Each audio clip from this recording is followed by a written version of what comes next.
প্রকৃতি বলে তাই করে যায় ভিন্ন বলে।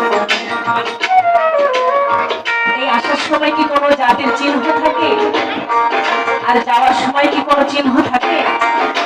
শুধু আমরা নিয়ম বানাই, তা কেউ শ্মশানে পোড়ান আর কেউ মাটির নিচে চাপান, এই তো নিয়ম।